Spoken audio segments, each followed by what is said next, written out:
그런 부분들 때문에 아마 저는 요즘 남자들이 많이 힘들어하지 않는가 하는 생각을 합니다. 그리고 여자들은 어떻게 이렇게 재밌게 살아가는 것일까? 남자가 퇴직해서 살아가는 것과 여자가 퇴직하고 생활하는 것들은 차이가 많아요.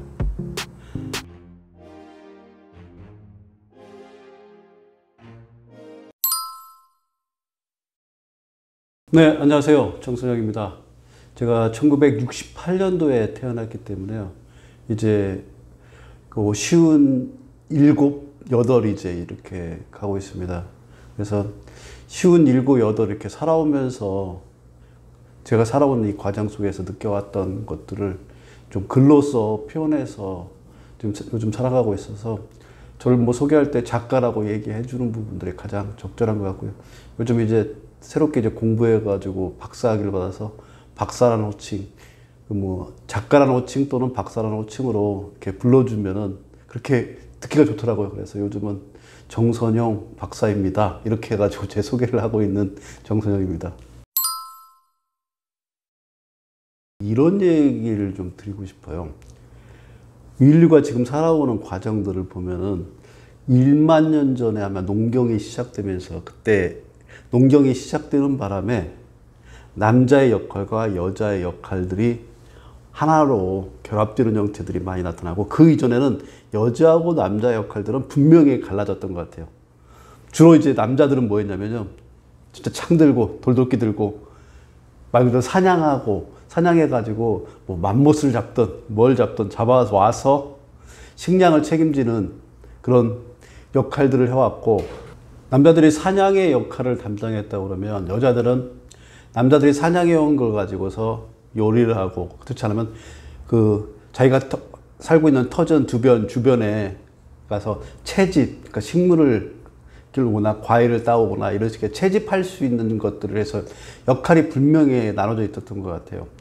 이런 역할들을 나눠졌는데 놓고 보면은 그때 당시에는 여자들이 해야 될 역할들이 분명하게 집안에서 해야 될 역할들 이런 역할로 나눠져 있고 남자들은 밖에 나가서 말 그대로 사냥하면서 하는 활동적인 역할들로 나눠져 있어서 그래서 몸에 내재되어 있는 가장 기본적인 본성 자체는 남자들은 밖에 나가서 뭔가를 갖다가 지속적으로 하고 여자들은 그 지속적으로 해온 걸 가지고서 내 집안에서 그 부분을 토대로 해가지고 생활을 얼마나 잘 이끌어가느냐 이 부분들이 역할들이 나눠져 있었던 것 같아요. 근데 이것들이 지금 현대 와서는 남자 여자 구별이 없이 혼합되어 버리는 상황이라 그 혼합되어 버리는 상황들이 어디서 나타나냐면 직장 생활에서도 많이 나타나요. 예전에는 거의 남자의 영역, 그러니까 저희가 유통업체인데 유통업체에서도 이제 흔히 말하는 까대기라는 표현을 많이 합니다. 물건을 옮기고 이런 것들을 많이 해야 되기 때문에 까대기라는 것들에 최적화되어 있는 남자들의 전유물처럼 많이 해왔었어요. 그래서 유통업체 선배 세대 때를 놓고 보면 거의 한 8대2? 그러니까 남자가 8이고 여자가 2 정도밖에 없었습니다. 그랬던 부분들이 점점 이제 변화가지고 와가지고 저희 때는 한 6대4까지 그 요즘은 아예 역전됐어요. 여자가 6이고 남자가 4예요. 이렇게 역전돼 버릴 정도로 그러니까 여자들이 맡고 있는 역할, 남자들이 맡고 있는 역할들이 변화돼 버렸다는 거죠. 근데 우리 몸에 내재되어 있는 것들은 그 이전에 수렵 채집하던 시절에 가지고 있었던 그런 본성들이 그대로 남아있는데 그 남아있는 역할을 여자들한테 빼앗기고 있는 그런 형상들이 직장 내에서도 많이 벌어지고 있습니다. 그래서 이게 직장 내에서 이렇게 벌어지고 있는 이런 현상들 때문에 여자와 남자가 가지고 있는 기본적인 속성들이 다르게 발현되는 것들 때문에 그런 부분들 때문에 아마 저는 요즘 남자들이 많이 힘들어하지 않는가 하는 생각을 합니다. 특히 남자들이 이상하게 많이 힘들어하더라고요. 특히 나이가 먹어갈수록 물론 우리 젊은 친구들도 많이 힘들어하는데 나이를 먹어갈수록 훨씬 더 힘들어하는 것 같아요. 그 대표적인 걸 보면 저희 어머니하고 아버지를 모습을 보면 이상하게 아버지는 나이가 들어가면서 점점 초라해졌었고 근데 어머니는 나이가 들어갈수록 점점 더 멋있어지는 것 같아요. 그래서 이런 부분들이 역할들이 왜 나오는가가 굉장히 중요한 요소인 것 같아요. 주변에서 이렇게 한번 여러분들도 보고 계시는 분들도 한번 보세요. 구별해가지고 하면 할머니 살아가시는 모습과 할아버지 살아가는 모습. 이 할아버지들은 되게 힘들어 하시는 것 같은데 할머니들은 뭔가 재밌게 사시는 것 같아요. 제가 이제 그 오지게 재미있는 가시나들이라는 연극을 봤습니다. 이게 원래 책이고 그 전에 이제 다큐멘터리인데 거기에 보면 그 칠곡에 계신 그 할머니들이 문명으로 살아가시다가 나이 먹고서 한글을 깨우치고 시를 쓰시고 그렇게 살아가시는 모습인데 그 할아버지들은 아직도 집에서 여전히 막걸리 드시고 소리치시고 이런다고 그러더라고요. 그 할머니들이 모여가지고 새로운 한글을 배우고 시를 쓰고 그런 것들 때문에 막 까르르 웃고 소녀처럼 이런 모습들로 이렇게 살아가는데 그에 비해서 할아버지들은 여전히 그 안방에 앉으셔가지고 뭐 가져와라 하는 그런 형태의 모습들을 보여주는 걸 보면서 왜 남자가 나이를 먹을수록 퇴직 이후에 훨씬 힘들어하는가, 그리고 여자들은 어떻게 이렇게 재밌게 살아가는 것일까, 그 부분들이 많이 궁금해서 오늘은 그 부분에 대한 얘기들을 좀 해드리고 싶습니다. 그렇게 많지는 않죠. 근데 여성들이 직장 생활을 했던 비율들이 저희 세대 때는 많지는 않았기 때문에 많은 퇴직자들은 없는 건 사실이에요. 근데 퇴직자 그 없는 와중에도 남자가 퇴직해서 살아가는 것과 여자가 퇴직하고 생활하는 것들은 차이가 많아요. 특히 퇴직 이후에도 여성 퇴직자들이 훨씬 잘 살아가요. 자꾸 신기하더라고요, 저도. 주변에서 보면, 그러니까 저희 롯데 마트를 놓고 보면 여성 임원이 하나, 둘, 셋, 다섯 분이 지금 퇴직자가 있네요. 나머지 75명은 남자이고, 근데 이 5명이 지금 더 잘 살아가요. 한 분은 C그룹에 거기에 이번에 그 대표로 갔어요. 그쪽으로 다 픽업돼가지고 갔고, 한 분은 지금도 이제 교육 부문장이었는데 교육 부분에 관련돼 가서 지금도 아직도 강연을 다니시고 있고, 한 분은 그냥 자기 취미생활로 해가지고 그림 그리고 다니고, 그렇게 자기 역할들을 갖다가 그대로 다 하면서 훨씬 더 예전보다 지금을 더 즐겁게 살아가고 자기가 하고자 하는 것들을 의미 있게 하는 경우가 많은데, 그에 비해서 남성들의 경우에는 조금은 아직까지도 직장 생활에 가졌던 부분을 못 내려오신 분들도 있고 그렇게 살아가시더라고요. 그래서 여성들한테 왜 그런 부분들이 만들어지는가, 이런 부분에 대한 생각들을 요즘 많이 하면서 그런 관점으로 해서 이렇게 주변에 나이 드신, 뭐 퇴직했거나 안 했던 나이 드신 여성분과 나이 들어가고 있는 남자를 갖다 이렇게 비교 분석을 갖다 요즘 많이 해보고 있어요. 많이 해보다 보면 가장 큰 특징이 뭐가 나오냐면요. 첫 번째 부분이 나이 드신 남자분들은 정치 얘기 많이 해요. 근데 나이 드신 여자분들은 종교 얘기 많이 해요. 특히 권사님들 많이 계시고요. 불자부신들도 많이 계시고, 그래가지고 차이가 있더라고요. 그러니까 왜 그러면 남자들은 정치에 관심이 나이가 들어가면서도 이렇게 많아질까 놓고 보면, 정치라는 건 집단적으로 모여서 뭔가를 얻어내기 위해서 일종의 사냥 같은 거잖아요. 쟁취하는 거거든요. 근데 종교는 뭐냐면 내 내면을 들여다보는 거고 내 삶의 평안을 추구하는 거고, 그러다 보니까 권사 할머니 같은 경우에는 평안해 보여요, 얼굴이. 근데 정치에 대해서 술자리에서 막 크게 목소리 내며 떠드는 할아버지들 눈빛들을 보면 좀 이렇게 올라가고 뭐 화가 많이 품겨져 있고 이런 부분들이 나오더라고요. 그래서 왜 여성분 같은 경우에는 종교적인 관심이 많이 그 삶에서 지배하게 되고, 남성분 같은 경우에는 정치적인 것들이 왜 지배하는가, 이 부분들에 대한 것들을 들여다보면서 이게 여자와 남자의 차이점이고, 이런 차이점들이 결국은 퇴직 이후의 삶에 영향을 미칠 수밖에 없는 우리가 지금 가지고 있는 차이점이다, 그 부분들을 깨닫게 됐습니다. 내가 어떤 걸 접근할 수 있는 권한들이 달라져 버려요. 이랬다가 또 임원이 딱 되잖아요. 임원이 되면 내 방이 생기고 거기에 따른 비서가 있고 이 맛을 잊을 수가 없는 거예요. 그런 부분에서는 여성 같은 경우에는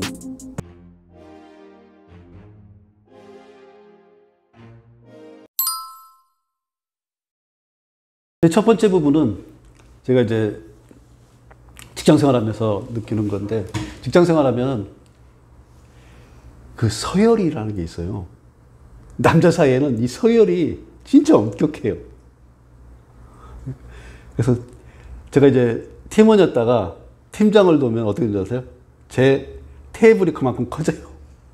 그리고 팀원들 여기 있으면 맨 뒤쪽에 제 테이블을 하고, 테이블 크게 커지고 모니터 크기가 커지고, 그 안에서 들어가서 내가 할 수 있는 권한들이 그 컴퓨터에 로그인 하는 순간에 달라져요.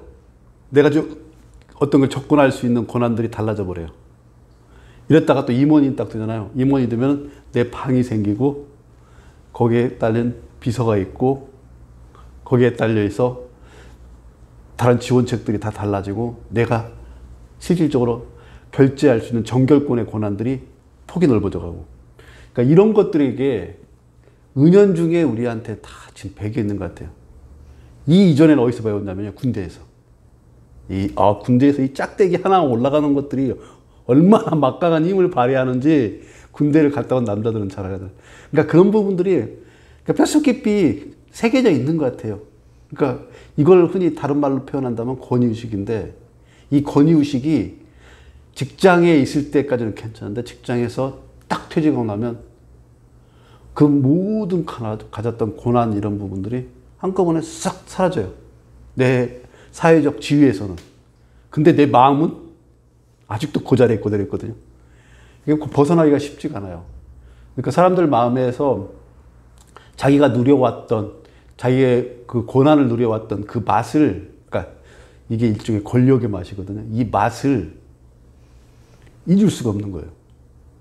그러니까 자꾸 그런 생각을 해나가면서 되새기게 되는데, 그런 부분에서는 여성 같은 경우에는 직장 생활에 와서도 그런 부분들을 제일 힘들어하고, 왜 윗사람이 지시한 거에서 그대로 따라야 됩니까?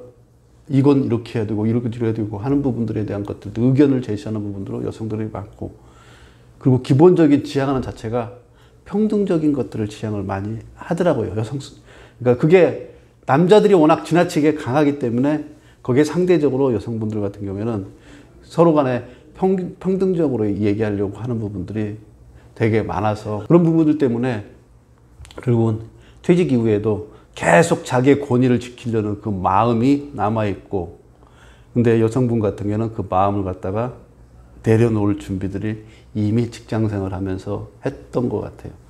그리고 지금도 이제 많이 이제 육아 분담하고 하면서 맞벌이 부부들, 대부분 다 직장에서 오래 했던 사람들, 부부들, 맞벌이 부부잖아요. 근데 이 맞벌이 부부를 하면서, 요즘은 아니라고 하는데, 저희 때까지는 다 집안 살림 하면서, 육아 다 하면서 해왔던 것들이기 때문에 멀티하게 모든 걸 다 할 수 있는 마음이 이미 다 준비가 돼서 뭐라든지 할 수 있어요. 저희 와이프 같은 경우에 나중에 이제 제가 직장 애들이 좀 커지고 난 다음에는 그 어린이집에 이제 나가면서 그 대외 활동을 했는데, 그때 할 때도 집안 살림 다 하고, 나 출근하고 이제 와이프 출근하고 애들 이제 학교 가고, 그럴 때 그 풍경이 머릿속에 딱 그려져요. 우리 큰애가 양말 어디 있어? 그러면 밥하고 있다가 어디 서랍 열어봐. 우리 작은애가 내 수학 산수 책 어디 있어? 그러면 어디에 내가 놨잖아. 내 연필 어디 있어? 그러면 내가 이제 내 양말 어디 있냐? 이렇게 하는데 즉각 딱딱딱딱 얘기해 가면서 하던 것들이 퇴직 이후에 그대로 생활 속에서 가져갈 수 있는 부분입니다. 그러니까 남자들은 직장 생활, 군대 생활 이때부터 가져왔던 권위의식을 그대로 가지고 세우지만, 여자들은 권위의식이 아니라 실생활 속에서 내가 어떻게 살 것인가에 대한 것들을 명확하게 알기 때문에 그런 차이점이 진짜 큰 것 같아요. 딱 그러잖아요. 앉아서 밥 싹 차려주기를 원하는, 그리고 자기 중심으로 모든 걸 하려고 하잖아요. 그게 권위의식이잖아요. 모든 중심의 권위의식이 뭐냐면, 내가 이 힘을 가지고 있기 때문에 나를 중심으로 내가 원하는 방향으로 내가 주도적으로 가지고서 해나가고 싶다. 이게 권위의식이에요. 다른 사람 얘기는 하나도 안 듣고. 이런 것들은 퇴직 이후에 심하게 작동할 수 있죠. 왜냐면 그전에는 이제 월급이라도 벌어다 주니까 용서가 되지만 월급도 못 벌어다 주는데 그 많은 걸 바라고 있으면 용서가 되겠어요? 용서가 안 되죠. 그러니까 마음을 내려놔야 돼요. 그러니까 퇴직하고 나면 내가 그동안에 이걸 누리기 위해서 책임을 다했던 부분들, 그 짐을 지고 있었던 부분들이 사라져버린 상황이기 때문에 그것과 동시에 내 권위도 내려놔야 되고, 그래서 집에서 퇴직 이후에는 사실은 집안에 있는 그 가벼운 일들은 갖다가 집에서 할 수 있는 일들은 다 해줘야 되는데 그게 하기가 그렇게 쉽지는 않은 것 같아요. 그리고 그것보다 더 좀 자존심 상하게 만드는 게 뭐냐면요. 와이프의 말대답이 많이 늘어가요. 예전 같으면 한마디 했으면 그냥 할 걸 두 마디, 세 마디 하고 그렇게 말대답이 많이 들어가요. 오늘 아침에도 산책하면서 제가 한마디 하는데 한 10마디 하더라고요. 그 한마디 한 이유가 뭐였냐면요. 이번 주 금요일 날 있지. 우리 아들이 첫 월급을 타서 금요일 날 자기가 밥을 사겠다고. 그래서 좀 근사한 데 가서 밥을 살 테니까 아무 걱정하지 말고 정하라고 그러니까 우리 아들은 이제 최소한 뭐 고급 일식당이나 아니면 또 우리 집 근처에 굉장히 유명한 양대창집이 있어요. 근데 양대창 비싸잖아요. 뭐 1인분에 지금 4만 원 가까이 하니까. 그런 데 가서 이제 자기가 사겠다. 어차피 벌었으니까 첫 월급이니까 사겠다 했는데 와이프는 집 옆에 있는 이쪽 꾸로 시작되는 뷔페, 그리고 진으로 시작하는 그 무한리필 갈비, 이걸 가자고 했는데 우리 아들이 그런 데 말고 제대로 되는데 우리 가족들 언제 내가 식사를 해본 적이 있느냐. 그래서 나도 그렇게 우리 큰애 얘기 듣고 그렇게 하자 이렇게 얘기했더니 와이프가 그거 가지고서 도대체가 생각들이 없다고. 아니 그거 하면 뭐 먹을 것도 하나도 없는 데 가서 그 몸에도 안 좋은 양대창이나 먹으려고 하고 있다고 한 10마디를 저한테 하는 거예요. 내가 참았어요. 그냥 참고 알았다. 이렇게 내가 예전에 사실 이럴 때 한마디 딱 했으면 돼. 직장을 한마디 딱 해서 와이프가 두 마디 안 했거든요. 난 여기 좋은데 이러면 그래도 가 이러면 끝났는데 지금은 이제 10마디예요. 뭐 거기다가 맛이 어떻다는 둥, 뭐 건강이 어떻다는 둥 이렇게 해서 10마디를 하기 때문에 이런 부분들이 이제 퇴직 이후에 살아가는데 좀 자존심도 많이 상하게 되고 내 권위의 의식에 대한 것들이 상처를 많이 받게 될 수밖에 없습니다. 퇴직 이후에는 그 남자도 섭섭해지고 여자들도 화가 나고 그런 상황들을 맞닥뜨릴 수밖에 없습니다. 의외로 이혼하는 커플들 되게 많아요. 주변에도 보면 퇴직 이후에 이혼을 안 해도 그냥 형식적인 부부예요. 서로 말도 안 하고. 그게 왜 뭐냐면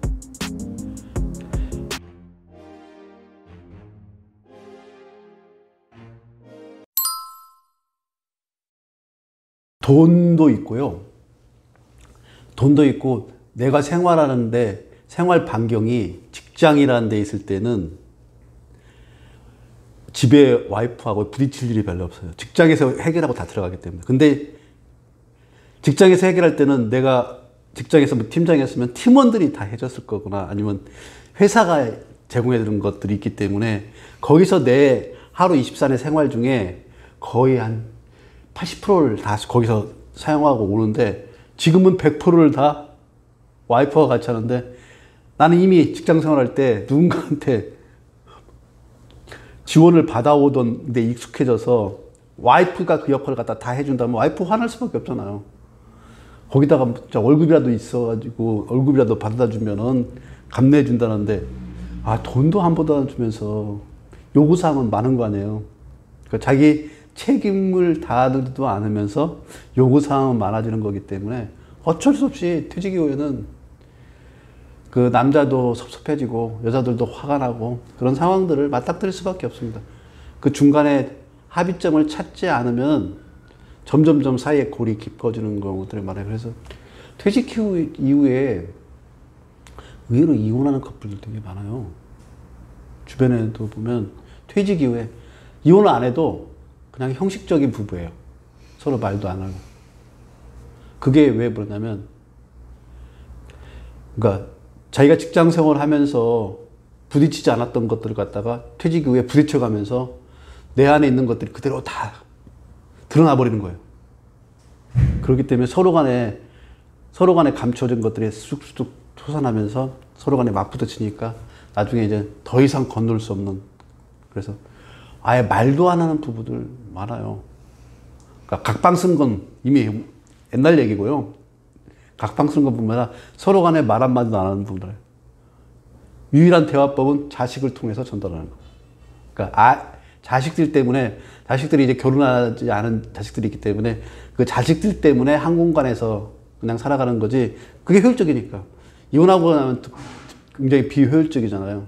그리고 또 대외적으로 보기에도 그렇게 할 만큼, 그러니까 각자 따로 뭐 애인을 두든지 하더라도 같이 그냥 집에서 살고, 그게 아마 아이들이 분가해서 나가는 그 시점까지는 그렇게 살아가는 부분들이 대부분인 경우들이 많아요. 그래서 이런 것들이 현재 나타나고 있는, 퇴직 이후에 나타나고 있는 부부의 모습인 것 같아요. 그렇게 상황이 가는데, 제가 남자로서 솔직하게 말하면 남자의 역할이 큰 것 같아요. 여자들은 계속 살아왔던 건데, 남자가 퇴직하면서 왔던 그 환경을 갖다가 받아들이고 그 환경에 맞게 내 생활을 갖다가 변화시키지 못했기 때문에 벌어진 일이라, 그런 부분은 남자의 책임이 저는 많다고 감히 얘기할 수 있을 것 같습니다. 제가 남자니까 이렇게 얘기할 수 있는 겁니다. 여자가 이렇게 얘기한다면 아마 몰매를 맞을 거예요, 남자들한테. 근데 남자인 제가 봐도 실제로 그 퇴직 이후에 내가 변화되지 않은 경우에는 집안에 가지고 있는 그런 풍경들이 서로 간에 화합되지 못하는 풍경들이 벌어질 수밖에 없다, 이 얘기는 말씀드릴 수 있겠습니다. 첫 번째 부분이 이제 그런 권위의식이라 그러면, 두 번째 부분은 이 남자들 사이에는 그게 있는 것 같아요. 가장 많이 파벌이 형성돼가지고 몰려다니는 데가 두 군데를 꼽잖아요. 해병대 전후에, 그 다음에 향후에. 그런 의식들이 되게 많은 것 같아요. 직장 생활할 때도 저도 그랬던 것 같아요. 조금만 친해지면 형, 그리고 이 형이라고 부르는 게 너무 좋고, 형이라고 부르면 이제 동생 같고 내 패거리인 것 같아, 내 패. 그러니까 우리가 남이가 이거 하나로 이렇게 어깨동무하고 어울려지고 하는 것들이 있는데, 여자들은 그게 아닌 것 같아요. 오히려 여자의 적은 여자라고, 여자들끼리도 자기가 독립적인 자기의 세계를 갖다가 그대로 다 간직하고 있는데, 남자들은 그런 패거리 안에 다 나까지 그냥 스며들어가 있는 것 같아요. 그래서 패거리의 이론으로 살아가는 것들이 그 바운더리 내에 있다는 것만으로도 위안을 받고, 그렇게 생활하는 것들이 머릿속에 습관처럼 남아있는 것 같아요. 근데 퇴직하게 되면 그 믿어왔던 형, 동생들이 다 사라지잖아요. 그러다 보니까 현재 생활에 대해서 그 같이 있을 때 느꼈던 그 든든함, 편안함, 이런 것들을 잃어버리니까 자꾸 불안해요. 그러니까 동떨어져 물 위에서 나와버린, 그러니까 늑대 한 마리처럼 진짜로 방황하는 것 같아요. 그래서 퇴직 후의 남자의 모습을 얘기한다 그러면, 어떤 물 위에서 떨어져 나온 한 마리 늑대? 외로운 늑대? 뭐 이 정도의 표현이 남자들한테 잘 어울리는데, 여자 같은 경우에는 혼자서도 잘 살아가는 구미호 같은 여우? 진짜 그런 것 같아요. 구미호 같은 여우처럼 혼자서도 그냥 자기 스스로가 잘 살아가요. 근데 남자는 늑대 같아서 물 위에서 벗어나는 순간에 외롭고 불안하고 자꾸 눈빛이 흔들려요, 이렇게 보면. 그런 것들이 나오는 게 형, 동생 하면서 느껴왔던 그 패거리의 의식들, 이런 의식들이 이 남자들 사이에는 많이 있고요. 이 부분 때문에 결국은 여자들보다 남자들이 퇴직 이후에 특히 혼자 됐을 때 그걸 잘 못 견뎌야 하더라고요. 그러니까 누군가 무리를 찾아서 또 헤매요. 지금도 아마 누군가는 내 핸드폰에 이제 카톡이 오는 분은 예전에 그 형 동생 하던 그 패거리 문화에 대한 것도 향수에 못 잊어가지고 우리가 남이가 이분들이 특징이 있어요. 비가 오면 연락 오고 날씨가 이렇게 궂은 날에 또 이게 작동을 많이 하나 봐요. 그런데 유난스럽게 연락이 많이 와요. 그러면서 연락 오면 딱 하는 얘기가 우리 동생 뭐해? 이러면 이제 뭐 보자는 얘기예요. 그럼 모이면 옛날에 그 진짜 머리 두들르고 했던 그 얘기를 갖다가 한 3시간, 4시간 동안 계속 반복해 가면서 그렇게 하는 것들로 유일한 삶의 즐거움을 만들어 가기 때문에 그렇게 하기 때문에 남자들은 힘들어하는 것 같고요. 여자들은 혼자서 잘 지내요. 이번에 저희 와이프가 하얏트 호텔에 그 시니어 모델로 해서 무대를 섰어요. 그래서 제가 가서 이제 사진 찍어주려고 가서 이렇게 봤는데 한 50분인데 시니어 모델이 50분이 드는데 5명만 남자고 45명은 여성분들이 많아요. 어차피 설영이 디자이너 자체가 여성 옷을 많이 하긴 하는데 그렇다 하더라도 그 45명이 이 여성이 있는데 그분들의 표정을 보면 행복한 표정. 그 행복한 표정으로 이렇게 서서 무대를 갖다가 즐기면서 해나가는 모습을 보면서 저런 분들은 그냥 혼자서도 거기에서 가장 나이 많으신 분이 80이라고 그러더라고요. 와이프 얘기는 80인데 그 정도 될 때까지도 얼굴에 환하게 미소 지으면서 거길 갖다가 자신감 있게 워킹하는 모습들 이 부분들이 있더라고요. 그러면서 와이프가 그 얘기를 하더라고요. 자기도 한번 시니어 모델 하라고. 왜냐면 시니어 모델 세계에 남자는 희귀 존재래요. 없대요. 그래서 야, 나 아직 키가 작아도 할 수 있냐 그러니까 상관없대. 하라고 하더라고요. 근데 여기서 나오는 게 뭐냐면 시니어 모델이랑 그 모델을 지원하는 것들도 마찬가지예요. 그게 일종의 취미이고 자기 활동이잖아요. 여기에도 여자들이 훨씬 많고 남자들은 그러니까 10%밖에 안 되는 거예요. 50명 중에 5명이면. 그 5명도 이분들이 많은 무대를 다 거의 섭렵한대요. 왜냐면 그 인재 풀이 없는데. 근데 여성에 대한 시니어 모델 풀은 넘친대요. 그래서 심지어는 자기 돈을 내고도 무대를 쓸 정도로 그렇게 열정적으로 한다고 하더라고요.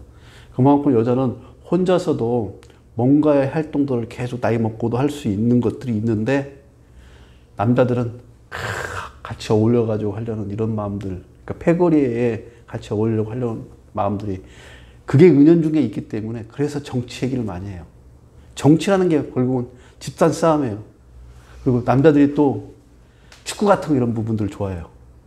그러니까 여자들은 개인 혼자서 하는 스포츠에 대한 것들이 관심이 많은데 남자들은 이렇게 집단으로 할 수 있는 단체에 관련된 것들을 좋아하는 이유가 뭐냐면 패거리를 어울려줘서 하는 것들이 강하기 때문에 그러지 않나 싶어요. 그래서 이런 부분들 때문에 남자들이 퇴직 이후의 삶은 어차피 홀로 살아가는 것들을 견디는 것들이 기본 바탕이 돼야 되는데 그런데 약한 거 아닌가.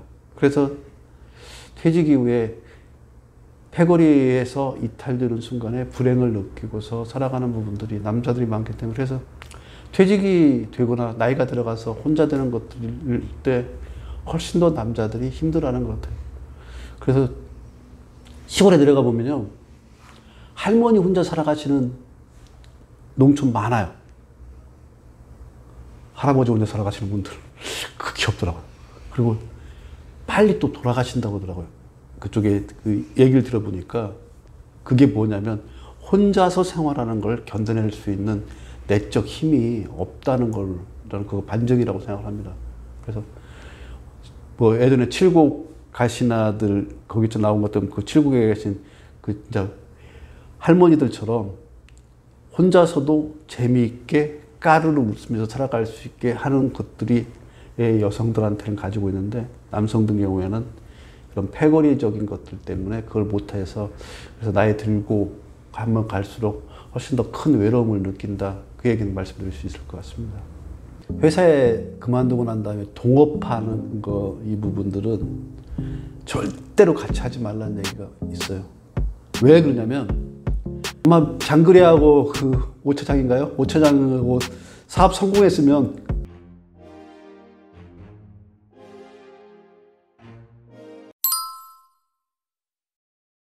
그런 건 극히 어려운, 영화기 때문에 만화기 때문에 가능한 일이고 극히 어려워요. 특히 회사에 그만두고 난 다음에 동업하는 거 이 부분들은 절대로 같이 하지 말라는 얘기가 있어요. 왜 그러냐면 돈을 벌면 벌수록 틈이 더 벌어진다고 하더라고요. 차라리 못 벌 때는 서로 간의 결속력이 강해. 이 난국을 해결하기 위해서 강한데 돈이 조금만 벌기 시작하나요? 그러면 그걸 갖다 어떻게 배분하는 거냐에 대해서 그 때문에 아마 장그래하고 그 오차장인가요? 오차장하고 사업 성공했으면 그때 힘드니까 막 정신없으니까 그렇게 하는 거지. 사업 성공하잖아요. 그러면 장그래도 제 지분 좀 주셔야 되는 거 아니에요? 이런 일들이 현실 속에는 다 벌어질 수밖에 없어요. 그러니까 모여있는 기반 자체의 바탕이 뭐냐면 그 안에 힘을 얻기 위해서 동맹을 한 거잖아요.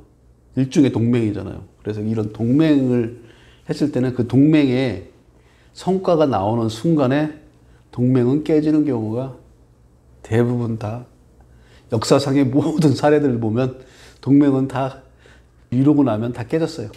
그리고 이제 세 번째 부분은 이거 같아요. 아직도 저희 어머니를 보면 소녀 같은 모습이 있어요. 소녀 같은 그런 감성들이 있는데 저희 아버지는 어느 나이 먹고 난 이후에 아버지에게서 소년의 모습을 발견한 경험이 저는 없습니다.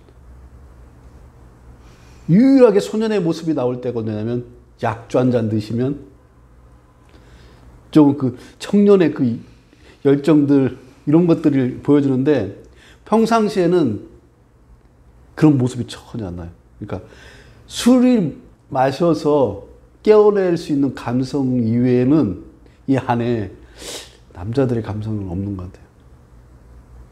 저도 이렇게 제가 흔히 말하는 FT 중에 F가 엄청나게 많은 사람이에요.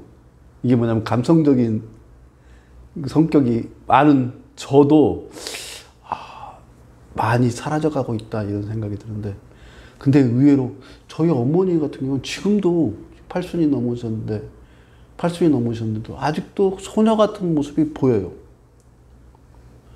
그러니까 소녀처럼 이렇게 뭔가 하면서 막 재밌어하고 뭔가를 하고 싶어하고 다른 거에 대한 호기심이 많고 이런 부분들이 있어야 되는데 이 남자들은 군대를 갔다 온 이후에는 완전히 다 이 감수성이라는 게 다 메말라 버리는 것 같아요. 근데 이 감수성이 메말라 버리는 것들이 어떤 것들이냐면 삶에서 재미를 찾을 수 있는 요소들을 갖다 내 마음 안에 그런 말랑말랑함이 사라져 버리는 거하고 똑같거든요. 그러다 보니까 거기에 이제 차지하고 있는 것들이 뭐냐면 그 감성을 차지해야 될 요소에 차지하고 있는 것들이 앵걸이라고 해서 화가 나이 드신 분들이 화가 많아지더라고요.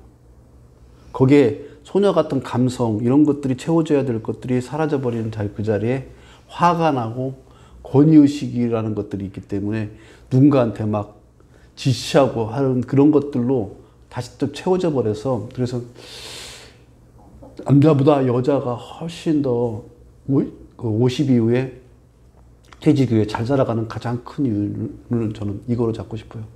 감성. 근데 이 감성을 채우는 방식으로 많은 여성분들이 하는 것들이 뭐냐면요. 책 읽기예요. 의외로 독서시장에서, 도서시장에서 여자, 40대, 50대 여자분들에 의해서 이 도서시장이 이끌어가고 있다는 거 아마 여러분들 조금만 관심 기울이면 다 아실 거예요. 남자들, 40대, 50대 남자들 안 읽어요. 이게 왜냐면 감성이 없으면 책 못 읽어요. 특히 에세이나 시, 소설은 감성이 없으면 절대로 못 읽어요. 근데 여성분들은 그런 감성을 아직도 가지고 있어요. 제가 이번 주 월요일 날 제 책을 독서 모임에서 선정했다고 해서 10명이 있는데 좀 독서 모임에 줌으로 참여해 줄 수 있겠냐. 그래서 내가 기꺼이 한다고 했는데 그 10명이 저는 남자, 여자 성비용이 좀 있을 줄 알았더니 10명이 전부 다 여성이에요. 40대, 50대, 60대까지 있는 것 같더라고요. 40, 50대, 60대인데 이분들이 책을 읽고 독서 모임을 하고 이렇게 하더라고요. 근데 거기에 자기 신랑을 끌어들이려고 그렇게 노력을 한대요. 절대 안 온대요.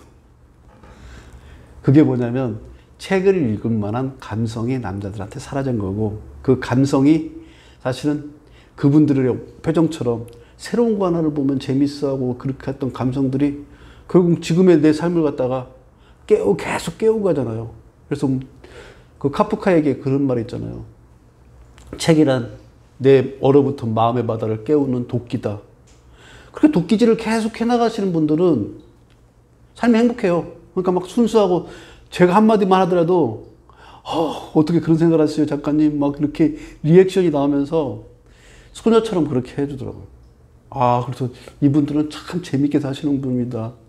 아마 이분들의 신랑은 이분들의 감성들을 바라보면서 옆에서 그냥 무심결에 다른 거나 하고 그럴 것 같다. 그러면 무심결에 다른 걸 하고 있는 분과 책을 읽으면서 감성을 계속 키워가는 이 두 사람 중에 어떤 사람이 잘 살아가겠어요? 당연히 이 사람이 더 잘 살아가는 거예요. 그래서 우리가 찾아야 될 게 40대, 50대, 60대 이런 얘기하면은 배부른 소리 한다는 얘기를 할 수 있는데 40대, 50대, 60대 때 진짜 잃어버리지 말고 가져가야 될 게 남자들이 잃어버리니까 말아야 될 부분이 뭐냐면요. 감수성이에요. 이 감수성이 없는 것들은 삶을 너무 건조하게 만들고 그래서 그 건조하게 만든 것 중에 이 건조함이 나를 또 다시 힘들게 만들고 이렇게 해서 악순환이 되어가기 때문에 그래서 회복돼야 될 거는 제가 보기에는 감수성인 것 같아요. 그래서 이 감수성을 키울 수 있게 책도 좀 읽으시고 또 여행도 좀 다니시고 그렇게 하셨으면 좋겠다는 얘기를 해드리고 싶습니다. 그래야만이 퇴직 이후에 50 이후에 남성분들 행복해져요. 여성분들은 아시죠? 커피 전문점에서 모여가지고 40대 50대 모여가지고 커피 한잔하고 베이커리 하나만 놓고 카르 웃다가 막 그러고 나면 또 집에 가서 또 그 자리에서 못했던 얘기 또 나누자고 카톡하고 이렇게 모든 걸 갖다 새롭게 막 신선하게 바라보고 호기심 있게 바라보고 재밌게 하는 것들을 살아가기 때문에 훨씬 더 행복하게 사는 거예요. 근데 그 시간에 밖에 나가서 그 와이프들이 커피 마시면서 재밌게 수다 떨고 해서 집에 들어가야 되는데 집에 딱 들어가면은 왜 이렇게 늦게 들어왔냐고 밥 차려달라고 하고 있는 신랑의 모습. 그 와이프 올 때까지 밥 먹으려고 기다리고 있었던 신랑과 밖에서 친구들하고 같이 그렇게 재밌는 얘기를 수다하면서 나눴던 그 아내와 어떤 분이 더 행복하게 사는 거라는 분명하게 나눠지는 것 같아요. 그러니까 이런 부분들이 결국은 남자들이 퇴직 이후에 훨씬 더 여성보다 불행하게 살아가는데 요인으로 된다. 그래서 감성을 끌어낼 수 있는 부분들을 하셔야 되고 감수성을 끌어내기 위해서 책을 많이 읽고 더 나아가서 책을 쓰기도 했으면 좋겠고 또한 여행을 했으면 좋겠고 여행을 가는 데에서 아름다운 풍경들을 찍어서 그 내 마음 안에 이미지로 담아놓는 것들도 좀 하셨으면 좋겠고 몸으로 경험했던 것들을 갖다가 차곡차곡 내 안에 쌓아가는 것들도 했으면 좋겠다. 그래야지 감수성은 유지가 돼요. 현재 있는 생활 속에서 거기에 계속 매몰돼서 살아가다 보면 감수성은 사라지게 되어 있습니다. 그래서 그런 감수성을 가지는 부분들을 가져야 된다는 얘기를 말씀드리고 싶습니다. 화가 나고 권위의식이라는 것들이 있기 때문에 누군가한테 막 지시하고 하는 그런 것들로 남자보다 여자가 훨씬 더 50 이후에 퇴직 이후에 잘 살아가는 가장 큰 이유는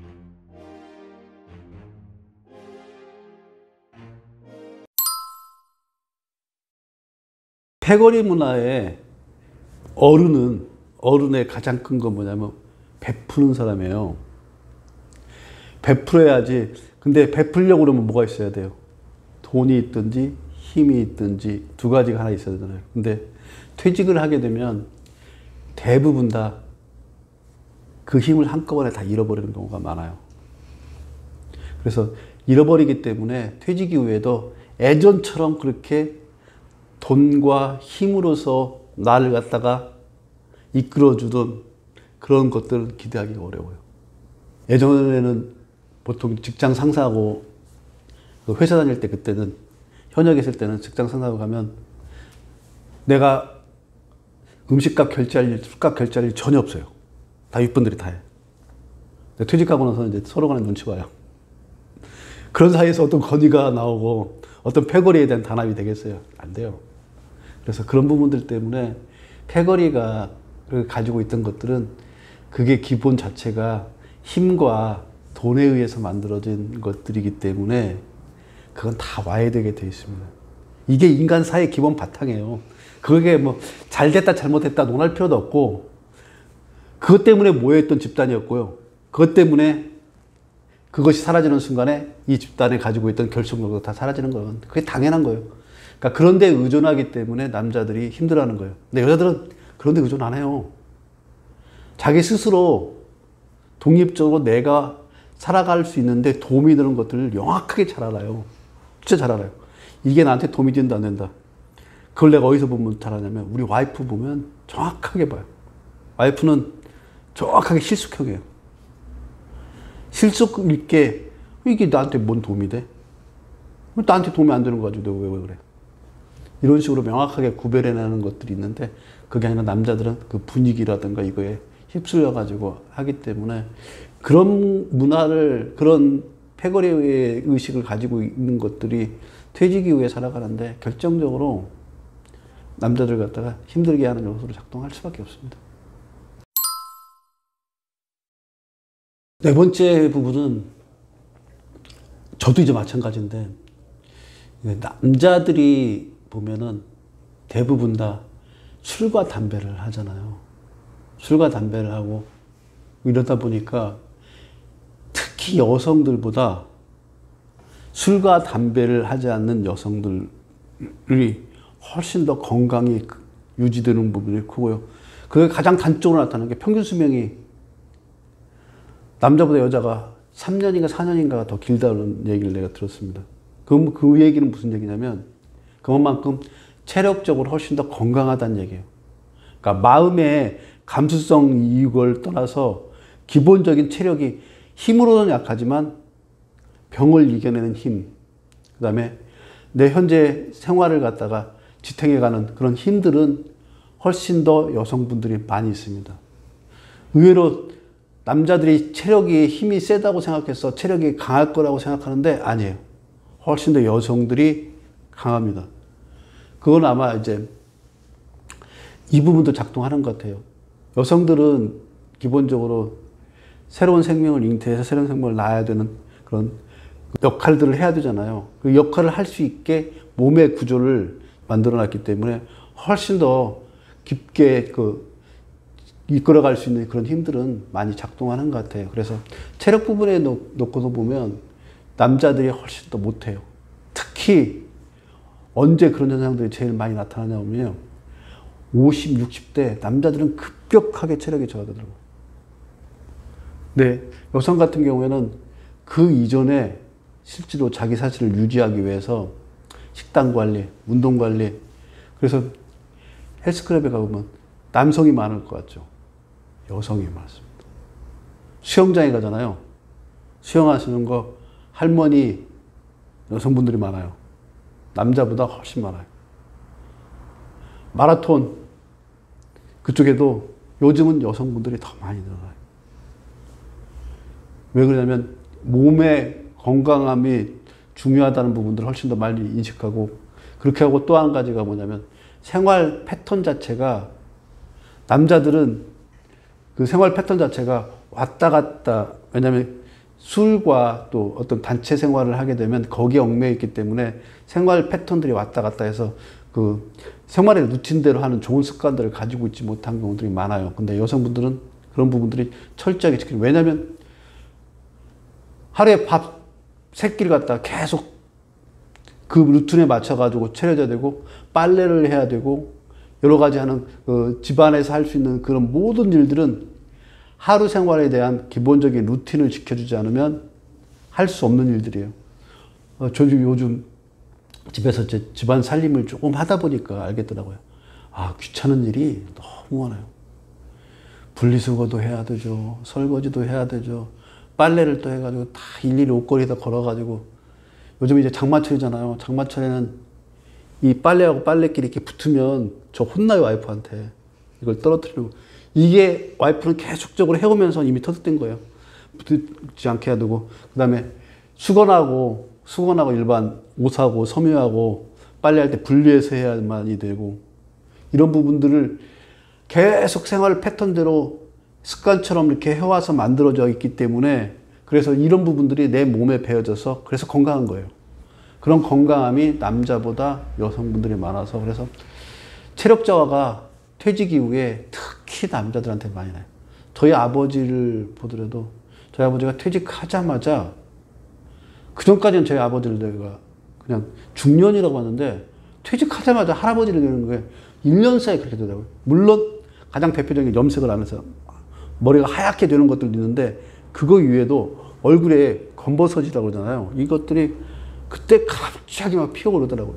그래서 남자들이 어떤 직장 생활에서 긴장된 생활 쪽에서 내가 아닌 외부의 힘에 의해서 나를 갖다 통제해왔던 그런 시기를 지나서 내 스스로가 이 부분들을 통제할 수 있게 관리할 수 있는 영역으로 왔을 때, 그걸 놓치게 되는 순간에 체력이 확 바닥으로 떨어져 버리는 일들이 벌어져서.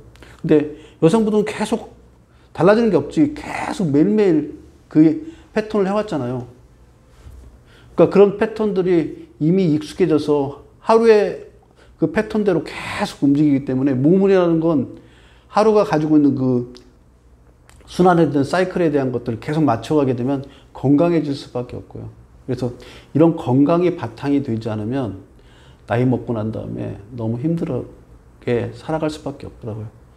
요즘 사회적 이슈 중에 하나가 간병 문제 얘기 많이 하죠. 그래서 저희 친구 또래 애들이 가장 힘든 친구가 어떤 친구냐면요, 장인어른하고 장모님하고 자기 아버지, 어머니가 4명이 동시에 치매 걸리는.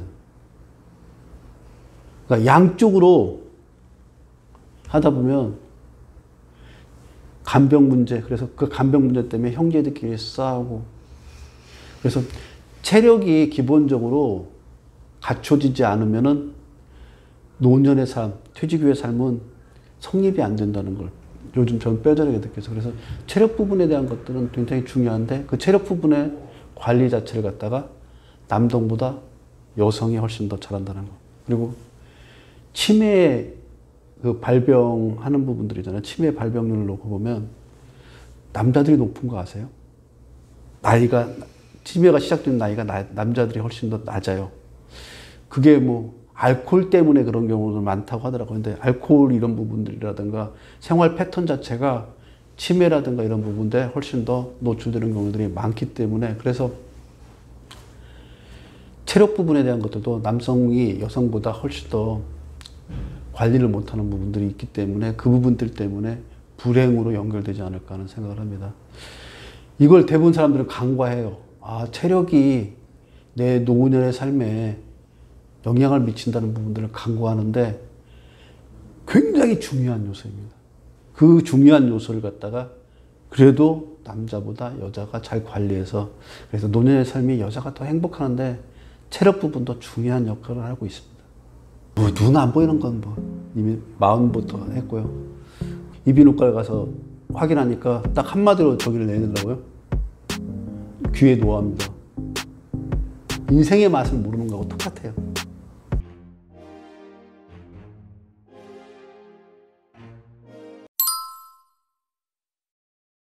귀에 이명이 와서요. 그래서 밀폐된 공간에 가면 이렇게 또 장마철 되잖아요.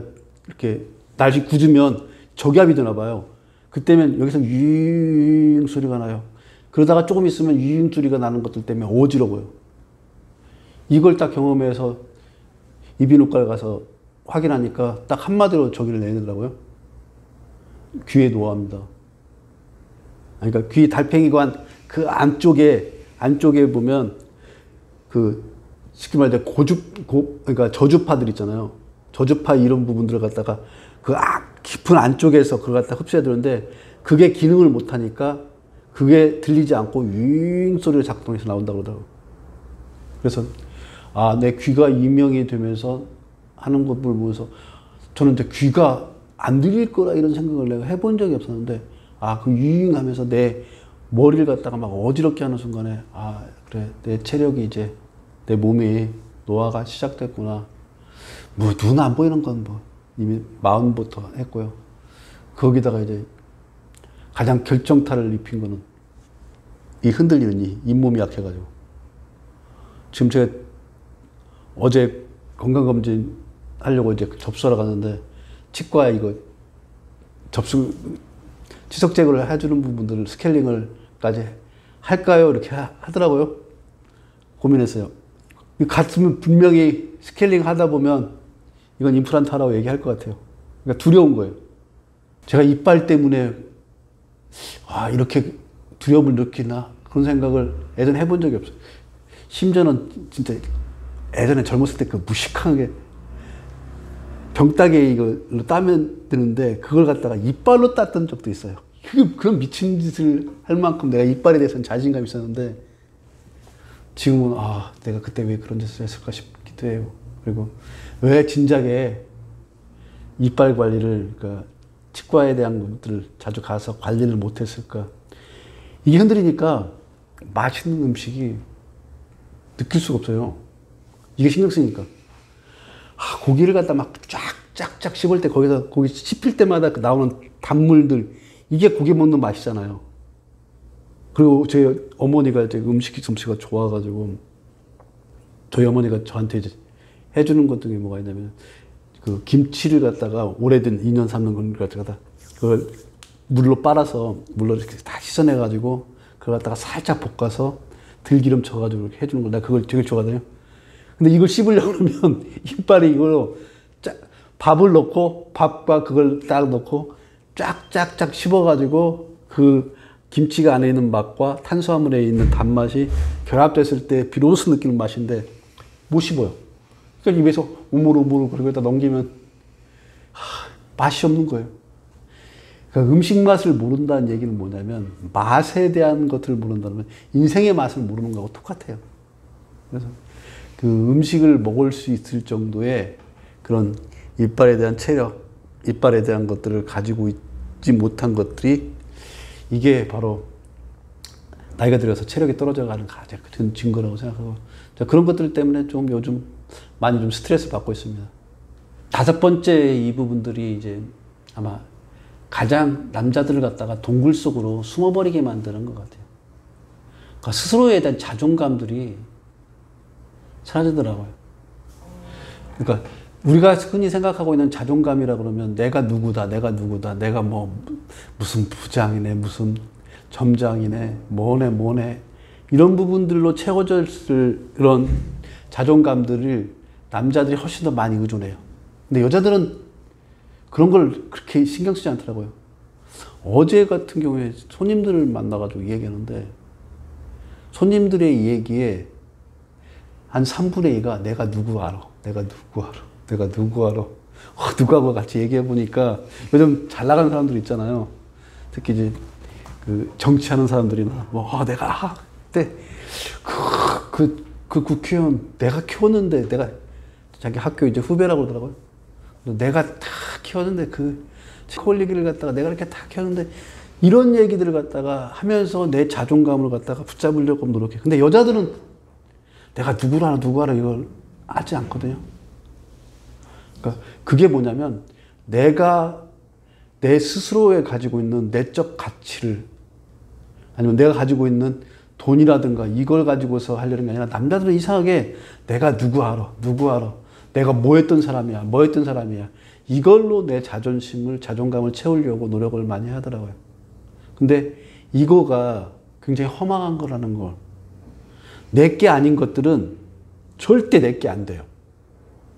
근데 어리석게 남자들이 많이 그걸 갖다가 가지려고 해요. 심지어는 뭐 사돈의 팔촌 이름까지 다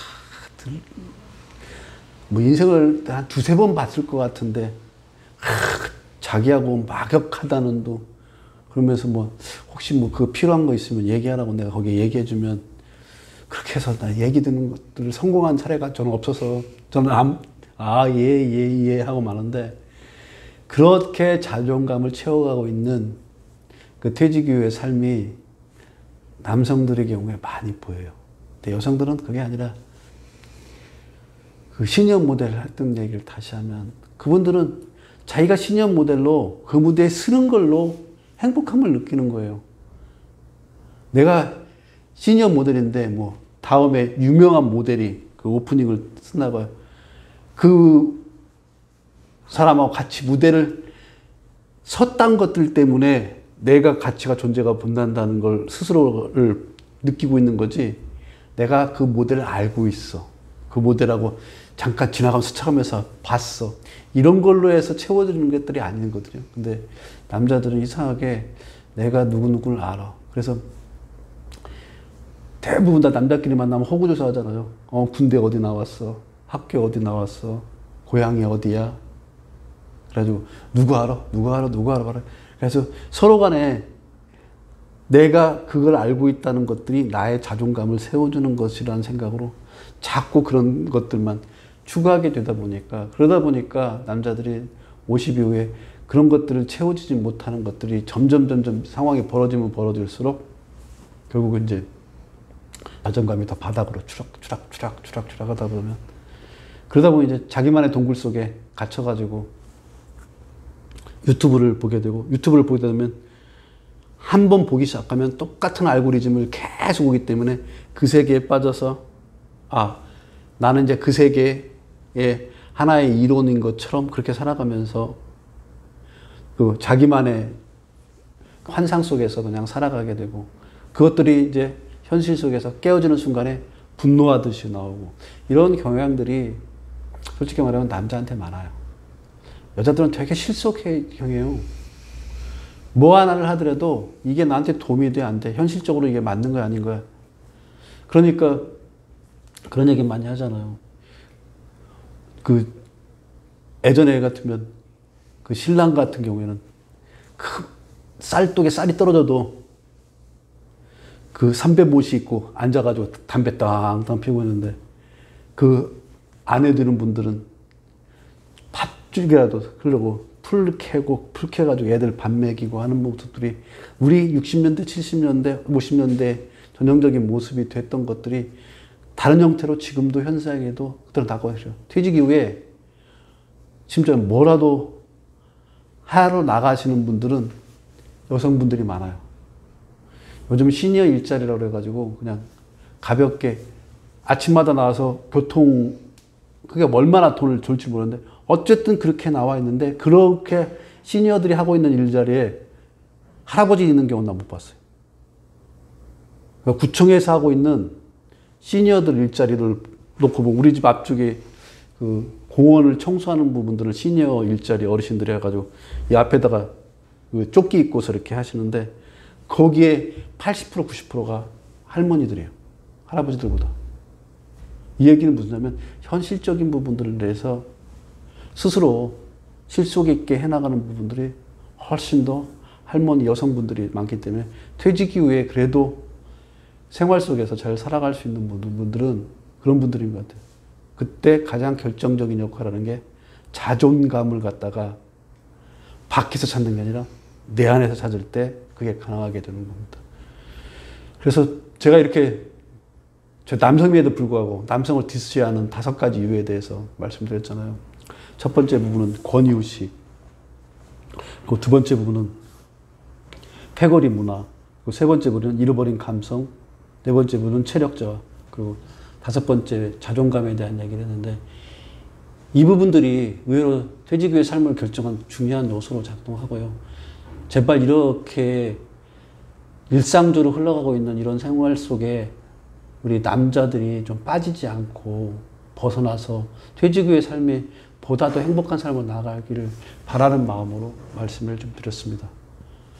깨어나시죠, 우리 남성분들. 제가 했던 얘기들이 가장 큰 핵심은 이건 것 같습니다. 퇴직 이후에도 더 행복하게 살아갈 수 있는 모습들을 어디서 배우면 되냐면요. 여성분들, 할머니들 어떻게 퇴직 이후에 삶을 살아가고 있는가를 갖다 보면서 내가 그 모습을 갖다 쫓아간다 그러면 훨씬 더 퇴직의 삶이 행복해질 수 있을 거라는 생각으로 말씀을 드렸고요. 그렇게 할 수 있도록 하셨으면 좋겠습니다. 고맙습니다.